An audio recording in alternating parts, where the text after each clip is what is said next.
Hi friends, happy Sunday. అదే ఆదివారం ఖాళీగా ఉన్నాం కదా అని చెప్పాను, అలా కాపుకి వెళ్దాం, చేపలు పడదాం అనుకున్నాం. రొయ్యలు కొన్నాం. చూడండి, ఇవన్నీ బతికిన రొయ్యలు. సరదాగా ఆదివారం ఫ్రెండ్స్తో టైంపాస్. చూడండి, అలా బోట్లోకి వచ్చాం. ఒక బోట్లో చూడండి, ఆల్రెడీ మా ఫ్రెండ్స్ అందరూ ఫుల్ బిజీ అయిపోయారు కాపుతోటి. మరి ఎవరో రేట్ చేపలు తిరిగి రొయ్యలు చూడండి, బతికిన రొయ్యలు. మా రాజుగారండి, ఈయనకే చెప్పాను, ఎందుకంటే రాజుగారు రొయ్యలు తెచ్చారు కదా, బెండకేసి పులుసు పెట్టేసుకుందాం అన్నాను. ఎందుకు, నేను మంచి చేపలు తీస్తా అన్నారు ఆయన. ఆయనకి కాపు అంటే చాలా ఇంట్రెస్ట్. అందరూ బిజీగా ఉన్నారు కాపు కాసిన దాంట్లో.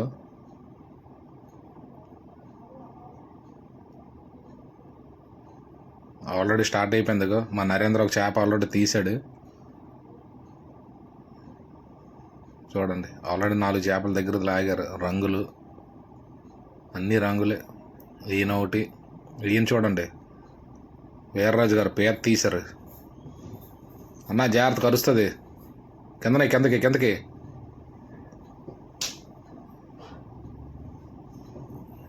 ఈయన మళ్ళీ చేప తీసాడండి. ఈయన పేరు నరేంద్ర. చాలా ఫాస్ట్ అండి బాబు ఆయన.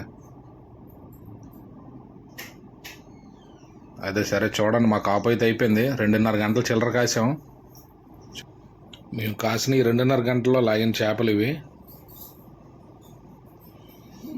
హాయ్. అయితే చేపలు కిందనే చూపిస్తాను, అది చూడండి. ఇంకా రొయ్యలు ఉన్నాయి. అయితే టైం అయితే అయిపోయిందని ఆపేసాం కాపు కాయడం. అది కిందన వేసిన చేపలు చూడండి, డొక్కులో వేసిన కిందకేసాం. ఇంకా బతికే ఉన్నాయి, రంగులు, బొంతులు. ఆదివారం టైంపాస్ అయిపోయింది, మాకు కూరలు కూడా అయిపోయింది. థ్యాంక్ యూ అయిపోయింది.